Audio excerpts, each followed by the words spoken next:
reminds me of a Jerry Rice, and let me tell you, that's a pretty good comparison. So at this time, give a hand to Marquez Valdes-Scantling.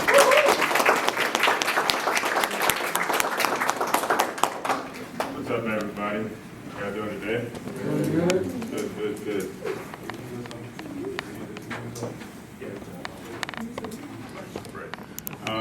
Yeah, so, I come here last year, remember a couple faces from last time that I came through here. But, just here to kind of talk about my journey, talk about, just my success over my career and my life and where it all started from and how I got to where I wanted to be in life. And I think that it's super important for y'all to be, in this space right now, thinking about your future. Because a lot of people don't do that. And I think that's the most important thing when it comes to just your overall success and what you want to be in life. And I had goals early in my life that I wanted to go out and accomplish, and I made sure that I took every step possible to do it. And I think that was the most important part for me, is believing in myself and then setting those goals and then reaching those goals and then setting new goals.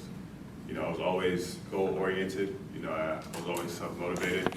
I didn't need anyone else to go out and push me and, say, hey, get up and go work out, get up and go to school, do your homework, get good test grades, study for the ACT. I didn't really need that, just because I knew that where I wanted to be in life, I couldn't slack off in any shape or form. And so, I took that same work ethic that I had on the field and took it off the field, and it made me successful. And I just signed a new contract for $36 million, and it's paid off. And I think that was just more so just a lot of my hard work and keeping God first and just believing in myself. Just, I've been doubted at every level, from Little League all the way up into the pros. And if I was to believe any of the things that people said about me, I wouldn't be standing here today. Wow. And I think that was just a testament to myself and the people around me. It's just surrounding myself with good people who had the same dream that I had, whether it was, my best friends who are in pharmacy school or law school, or just surrounding myself with, teammates who had the same, goals that I had. And I think that was just kind of, how I got into the position that I am today, by surrounding myself with good people and working hard and, believing in myself. As cliche as it sounds, I think that's a lot of us get lost in. We want things to happen right now, and we get, so overwhelmed because things aren't happening as fast as we want them to, and not just putting our head down and going to work every day, and not complaining, and stop pointing the finger at everybody else and say, oh, things aren't going right because they're not doing this for me, or they're not doing that. I had to stop making those excuses, and once I started making those excuses, my life changed dramatically. I went from not making my high school football team to being one of the best receivers in the NFL. So just having that belief in myself is bar none. So I think that for me, just growing up in South St. Pete, I've seen a lot at a young age. I grew up really fast, and doing that, I was prepared for the real world at an early age. So there was nothing that I was ever going to be afraid of. And playing football is easy. That's a game. But real world stuff is happening. People are hungry on the street, man. Like, that's what's real. So when people talk about, how do you manage this and that with football and the critics and that stuff, who cares? Like, it's a football game. It's real people in the real world who have real problems. I can care less about what some guy who's never played football has to say about me on ESPN. That won't ever hurt my feelings. And I think just having, thick skin just in the real world will get you so much further. I think in today's time we're super sensitive, and we let what people say affect us and change our goals and discourage us from doing things.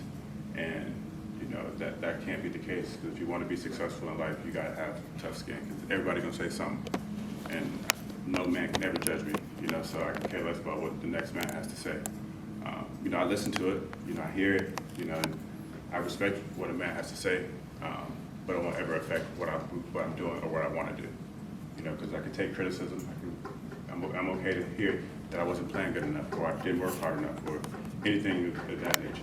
But at the same time, you know, I know what effort I'm going to put into my life every day, whether it's on the field or off the field, and just to impact my community.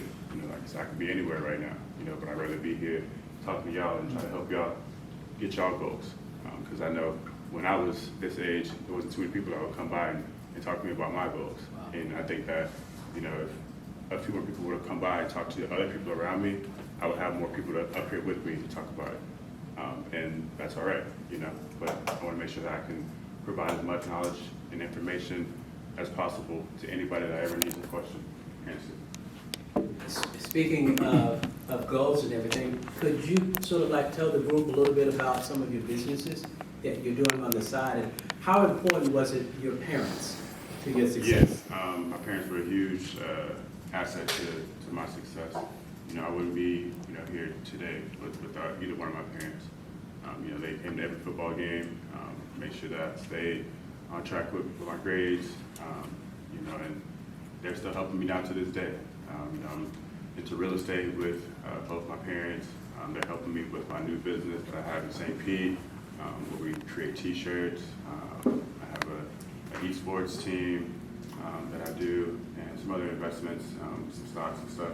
So, you know, I think it's really good to have a lot of diversity with the things that you want to do. And everything that I'm doing, I'm passionate about. You know, so I'm never going to invest in anything that I'm not passionate about. I'm not going to do it just because it's going to be a good return in money. You know, anything that I'm investing in, I actually care about it a lot. You know, so those are the ways that I know that any business that I get into is going to be successful because I care about it. I'm not just putting money into it to see what it does. I'm doing it because I actually care and I want to know and I want to learn about everything that I'm doing investment-wise.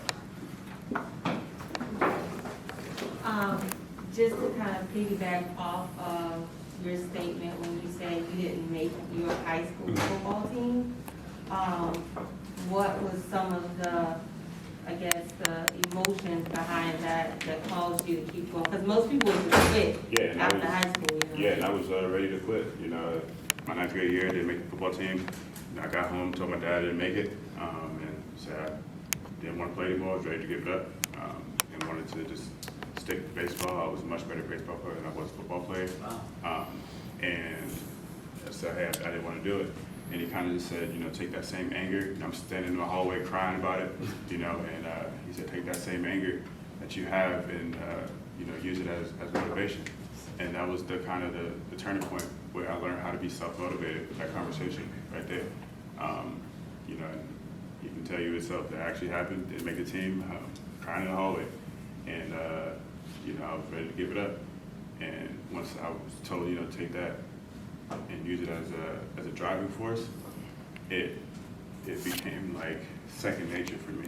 And once that happened, it didn't matter what I was told, that I wasn't good enough or I wasn't going to ever be able to play or whatever.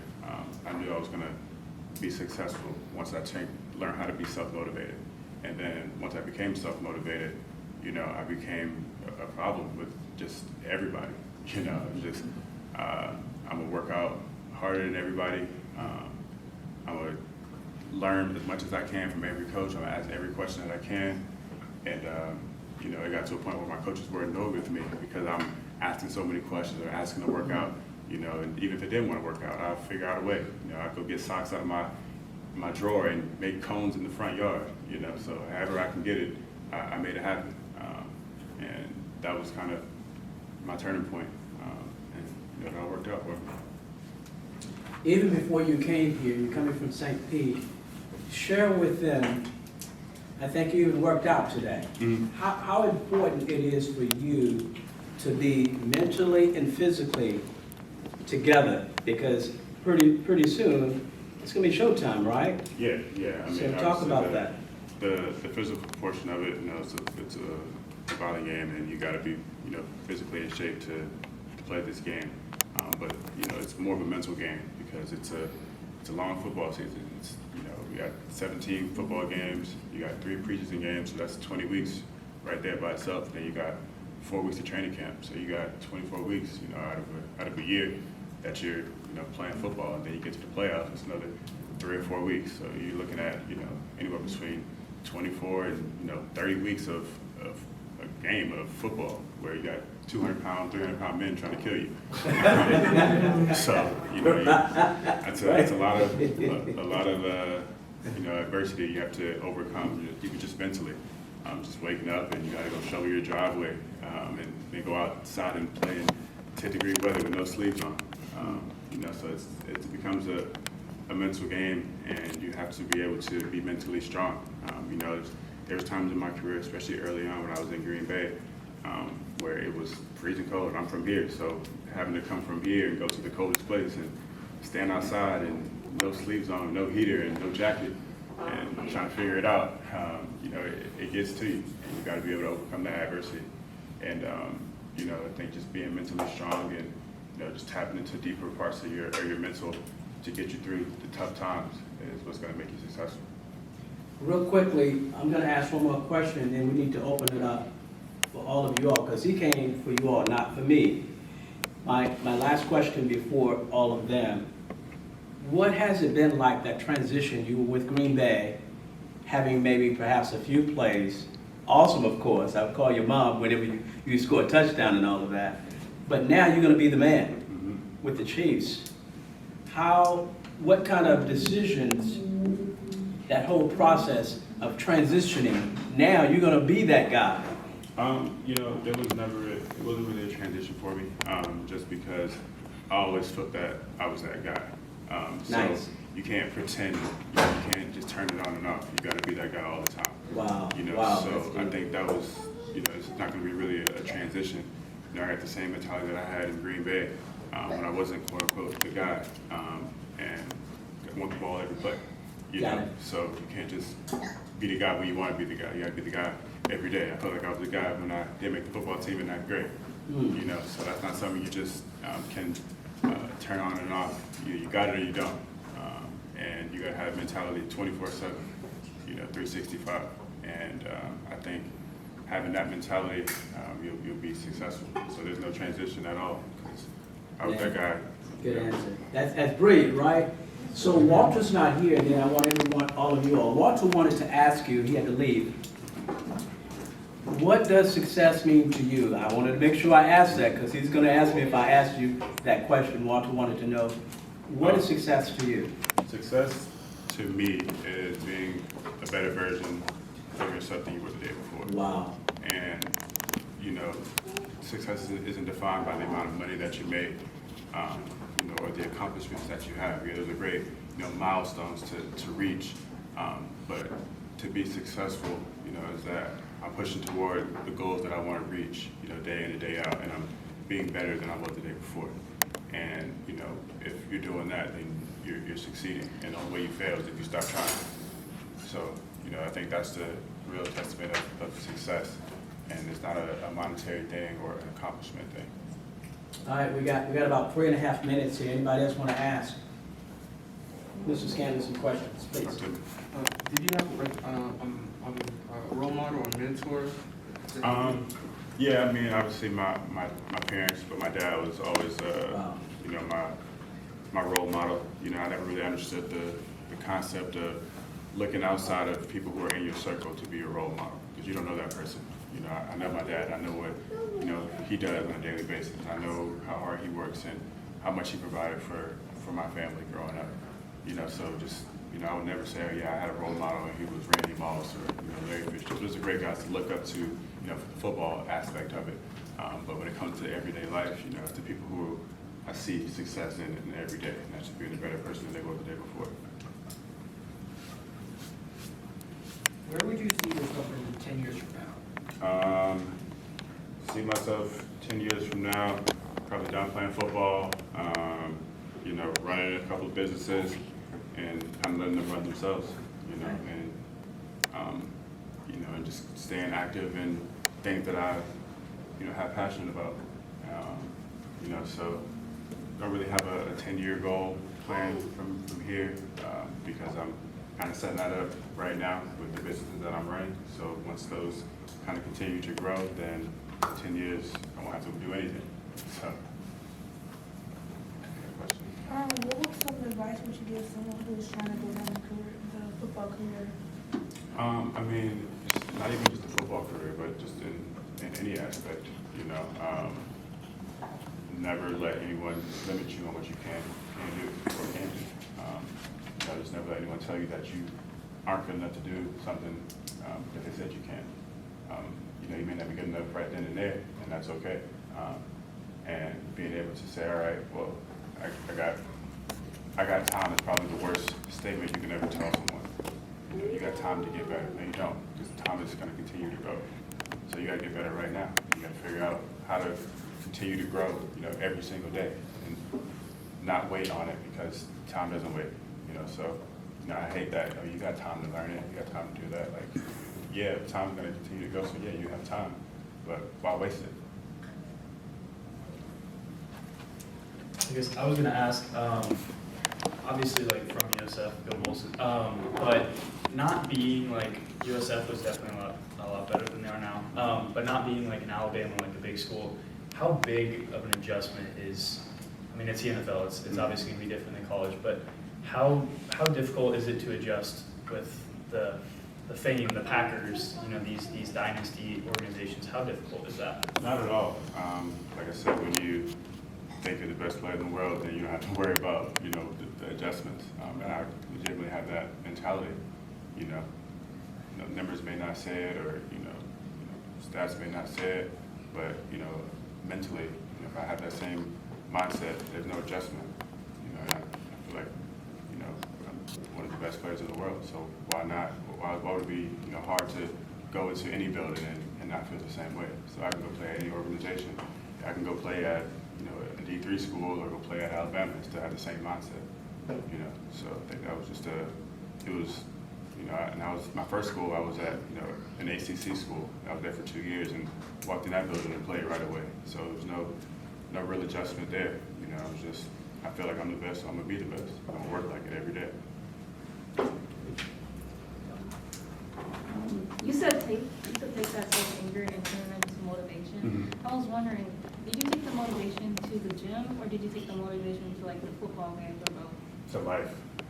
Yeah, I take it to life. You know, and so I think in every aspect, you know, like I said, at that time I was a 9th grader, so you know, life wasn't too complicated at that time. But you know, in everything that I did, you know, I was like, man, I was told I wasn't good enough, so now I want to be the best at everything that I do.